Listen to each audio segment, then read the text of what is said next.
1947 সালের অক্টোবর মাস। পাকিস্তান এবং আফগানিস্তানের সীমান্তবর্তী এলাকাগুলোর উপজাতি গোষ্ঠীগুলোর যোদ্ধারা অভিযান চালান কাশ্মীর উপত্যকায়। তাদের হাতে ছিল প্রচুর অস্ত্রশস্ত্র, কিন্তু তারা তেমন সুশৃঙ্খল বাহিনী ছিল না। ট্রাকে করে এই যোদ্ধাদের দল অগ্রসর হল বারামুল্লার দিকে। কাশ্মীর উপত্যকার এক প্রান্তে একটি কৌশলগতভাবে গুরুত্বপূর্ণ শহর ছিল এই বারামুল্লা। এখানে একটি ক্যাথলিক মিশন ও হাসপাতালের ওপর আক্রমণ চালায় যোদ্ধারা। বিবিসি রেডিও রিপোর্টে বলা হয়, বারামুল্লার অন্যান্য ভবনের মতোই সেন্ট জোসেফস কনভেন্টেও এই যোদ্ধারা ব্যাপক ধ্বংসযজ্ঞ চালিয়েছে। এই উপজাতীয় যোদ্ধারা লড়াইয়ের ব্যাপারে তাদের নিজস্ব রীতিই মানে। আধুনিক যুদ্ধের কোনো নিয়মকানুন তাদের জানা নেই। 1947 সালের ঘটনা সম্পর্কে অনুসন্ধান ও তথ্য সংগ্রহ করতে বিবিসির হয়ে 2003 সালে অ্যান্ড্রিউ হোয়াইটহেড কাশ্মীর গিয়েছিলেন। ওই ঘটনায় যারা বেঁচে গিয়েছিলেন তাদের দুজন, অ্যাঞ্জেলা রারানিয়া এবং টম ডাইক্স। সেন্ট জোসেফস কনভেন্টে যখন আক্রমণ হয় তখন তাদের বয়স একেবারেই কম। অ্যাঞ্জেলার মা ছিলেন একজন ডাক্তার, আর টম ডাইক্স ছিলেন একটি ব্রিটিশ পরিবারের সন্তান। তার মা ওই হাসপাতালে এসেছিলেন আরেকটি সন্তানের জন্ম দেওয়ার জন্য। অ্যাঞ্জেলা বলছিলেন, আমি দেখলাম দেয়াল টপকে ভয়ঙ্কর কিছু লোক ভেতরে আসছে। তাদের হাতে বন্দুক, মুখে দাড়ি। তাদের হাতে যারা মারা যাচ্ছে সেই নিহতদের হাত থেকে ঘড়ি খুলে নিচ্ছিল তারা। টম ডাইক্সেরও মনে আছে সেই দিনটির ভয়াবহ অভিজ্ঞতার কথা। তার ভাষায়, আমি দরজার ফাঁক দিয়ে আক্রমণকারীদের উত্তেজিত মুখগুলো দেখতে পাচ্ছিলাম, আর আতঙ্কিত নার্সরা একটা কোনায় জড়সড় হয়ে আছে। আমার মনে আছে তাদের কয়েকজনকে কাপড় চোপড় ছেঁড়া অবস্থায় দেখেছি। তারা ধর্ষিত হয়েছিল কিনা আমি জানি না। অ্যাঞ্জেলা বলছিলেন, তারা যাকেই পাচ্ছিল তাকেই ছুরি মারছিল বা গুলি করছিল। এমনকি হাসপাতালের বেডে শুয়ে থাকা লোকদের ওপরও তারা আক্রমণ চালিয়েছিল। বারামুল্লা শহরেও ব্যাপক ধ্বংসযজ্ঞ চালায় এই আক্রমণকারীরা। ওই শহরের একটি প্রভাবশালী শিখ পরিবার ছিল বালিরা। শিখ সম্প্রদায় ছিল আক্রমণকারীদের একটা বড় টার্গেট। সেই বালি পরিবারের একজন বলছিলেন, শহরে ব্যাপক আতঙ্ক তৈরি হয়েছিল, সবাই দৌড়ে পালাচ্ছিল। সবার মুখেই এক কথা, বাঁচতে হলে পালাও। একজন শিখ মহিলা বলেছেন, যুবতী মেয়েদেরও ধরে নিয়ে যাওয়া হয় সে সময়। তিনি বলেন, আমার সম্পর্কীয় 3 বোন ছিল, তাদের সবাইকেই ওরা ধরে নিয়ে যায় আমার চোখের সামনেই। তারপর তাদের আর কোনো খোঁজ পাইনি আমরা। এই আক্রমণ হয়েছিল ব্রিটিশ শাসকদের ভারত ত্যাগের 2 মাস পরে। কাশ্মীরের জনসংখ্যার 3/4 মুসলিম, তবে তাদের শাসক ছিলেন হরি সিং, একজন হিন্দু মহারাজা। তিনি সিদ্ধান্ত নিতে পারছিলেন না যে হিন্দু প্রধান ভারতে যোগ দেবেন নাকি মুসলিম প্রধান পাকিস্তানে যোগ দেবেন। সেই রাজ্যের যুবরাজ ছিলেন তার পুত্র করণ সিং। করণ সিংয়ের কথায়, 1947 সালের 15ই আগস্টের পর আমার পিতা তাত্ত্বিকভাবে স্বাধীন রাজায় পরিণত হয়েছিলেন, কারণ তিনি ভারত বা পাকিস্তান কোনোটাতেই যোগ দেননি। তিনি 2 দেশের সাথেই স্থিতাবস্থা বজায় রাখতে চুক্তি করতে চেয়েছিলেন। সে প্রক্রিয়া চলার মধ্যেই উপজাতীয়দের ওই অভিযান হয়।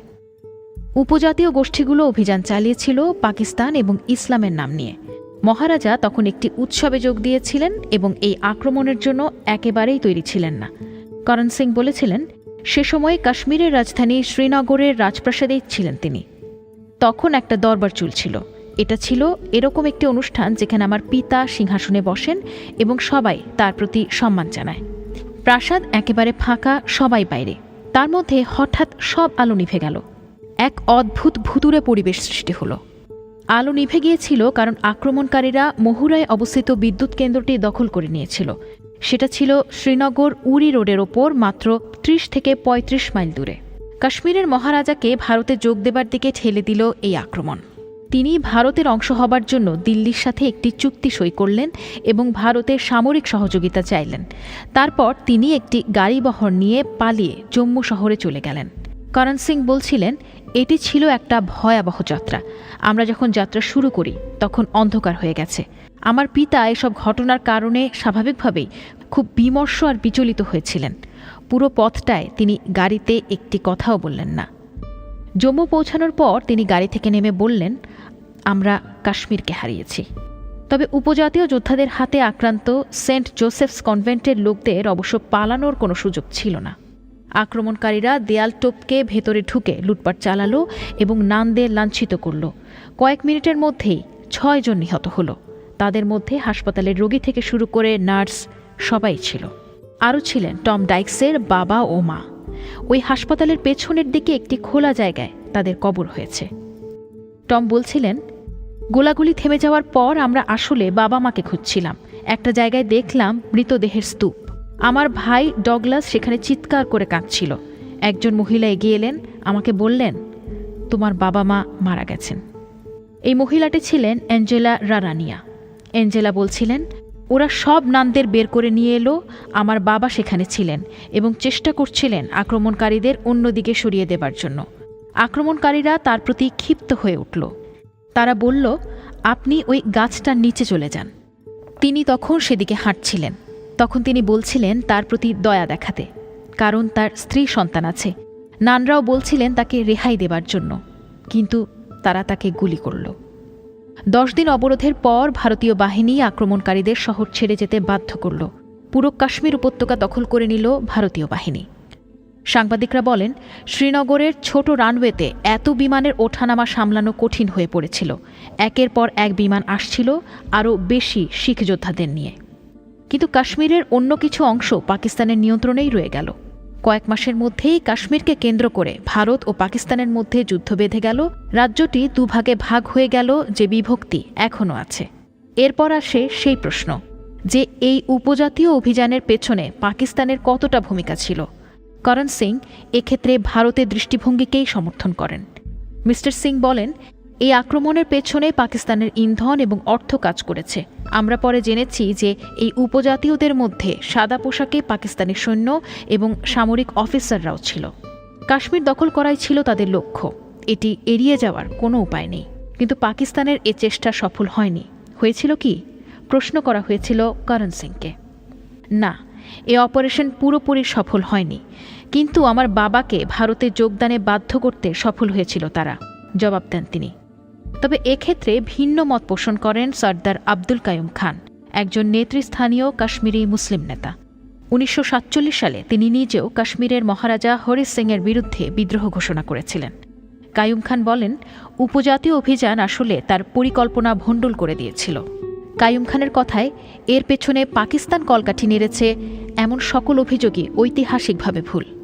আমরা সশস্ত্র বিদ্রোহ শুরু করেছিলাম 1947 সালের অগস্ট মাসে।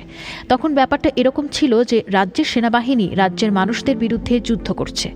তবে ধীরে ধীরে এমন হলো যে সীমান্ত এলাকা থেকে আরও লোক এতে যোগ দিতে শুরু করেছিল, কিন্তু পুরো পরিকল্পনাটাই ভেস্তে যায় উপজাতীয় লোকদের অভিযানের কারণে।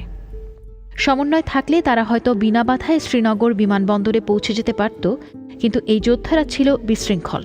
পেছন থেকে কোনো কমান্ড ছিল না, ফলে তারা লুটপাট শুরু করল এবং যখন তাদের দুহাত ভরে গেল তখন তারা ফিরে চলে গেল। এ ব্যাপারে একমত মহারাজার পুত্র করণ সিং।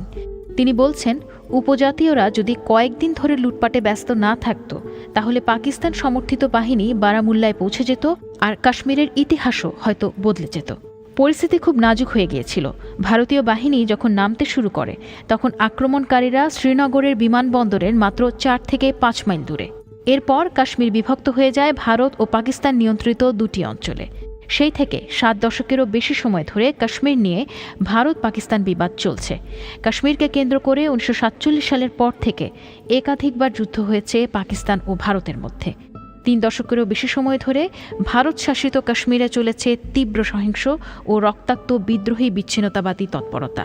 1947 পরবর্তী জম্মু কাশ্মীরকে ভারতের সংবিধানের অনুচ্ছেদ 370 নামে পরিচিত এক আইন অনুযায়ী বিশেষ মর্যাদা, নিজেদের সংবিধান ও একটি আলাদা পতাকার অধিকার দেয়া হয়। ভারতে হিন্দু জাতীয়তাবাদী বিজেপি সরকার ক্ষমতাসীন হওয়ার পর কাশ্মীরের সেই বিশেষ সাংবিধানিক মর্যাদা বাতিল করে।